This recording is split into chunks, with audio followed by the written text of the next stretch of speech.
안녕하세요. 김강균 변호사입니다. 오늘은 연인간 폭발물 사용, 특수주거침입, 협박 사건을 살펴봅니다. 사실관계를 보면 피고인은 피해자와 중학교 동창 관계로 피해자가 재학 중인 대학교에 찾아가 피해자에게 만남을 요구하였으나 거부당하였다.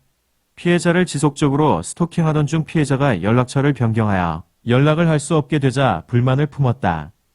그 무렵부터 인터넷 검색을 통하여 과산화수소 아세톤 등을 이용한 사제 폭발물 제조 방법을 습득하게 되었고, 흥신소를 통하여 피해자의 주소지 연락처 등을 알아내어 피고인의 주소지를 피해자의 주소지 인근 이동한 후 피해자의 주변을 살피면서 피해자에게 만남을 요구하고 피해자가 거부할 경우 직접 사제 폭발물을 떠드리기로 마음먹었다.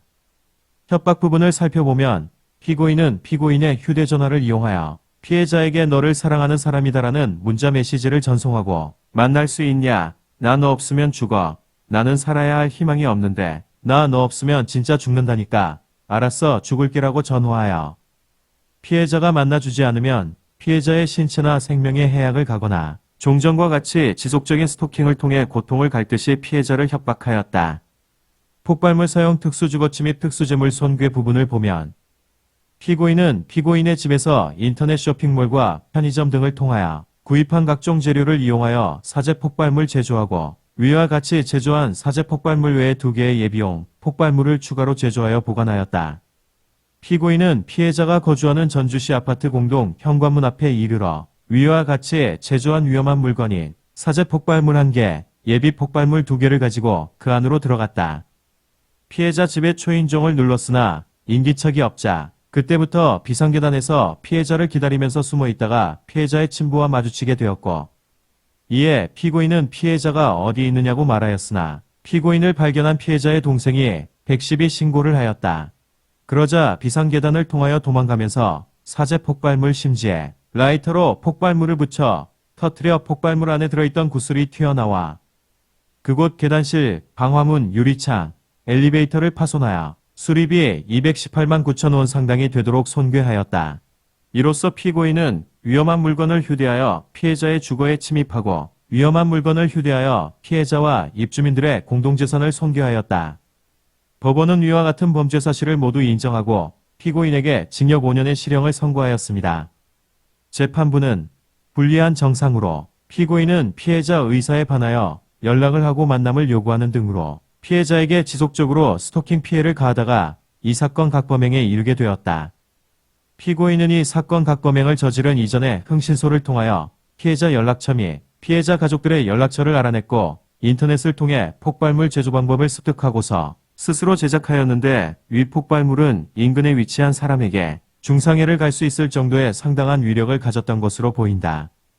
피고인은 이 사건 범인 당시 자신이 제조한 폭발물 3개를 소지한 채로 피해자의 주거지 아파트 공동 현관 출입문에서 세대 호출하여 피해자를 만나려고 했는데 만일 공동 현관문 통과가 여의치 않았을 경우에는 그중 1개의 폭발물로 공동 현관 출입문을 피괴할 계획이었다.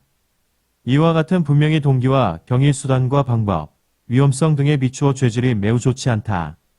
이 사건 각범행으로 피해자 가족들이 이번 정신적 충격이 매우 크고 특히 피해자는 피고인의 스토킹 행위로 인하여 자신의 전화번호 변경하고 경찰에 신변보호 요청을 하거나 경찰로부터 제공받은 SOS 팔찌를 착용하고 다니는 등 불안하고 고통스러운 나날을 보내다가 이 사건 범행을 겪게 되어 일상생활을 제대로 할 수 없을 정도의 심한 정신적 후유증으로 고통받고 있는 것으로 보인다. 피고인은 피해자 가족들로부터 용서를 받지 못하였고 피해자 가족들은 피고인에 대한 엄한 처벌을 요청하고 있다. 고하였습니다.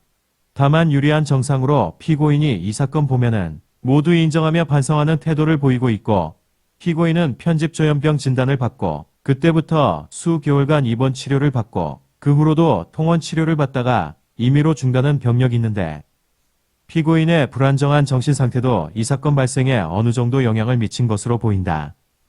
피고인이 다른 사람을 향하여 폭발물을 사용하지는 않았고 오히려 이 사건 폭발물의 폭발로 인하여 피고인 왼쪽 손가락이 절단되고 고막이 파열되는 등 피고인 자신이 중요한 신체적 피해를 입었다. 피고인은 형사처벌 전력이 없는 초범이다. 라고 하면서 징역 5년을 선고하였습니다. 오늘은 연인 간의 폭발물 사용, 특수주거침입, 협박 사건을 살펴보았습니다. 궁금한 점은 상담 바랍니다. 감사합니다.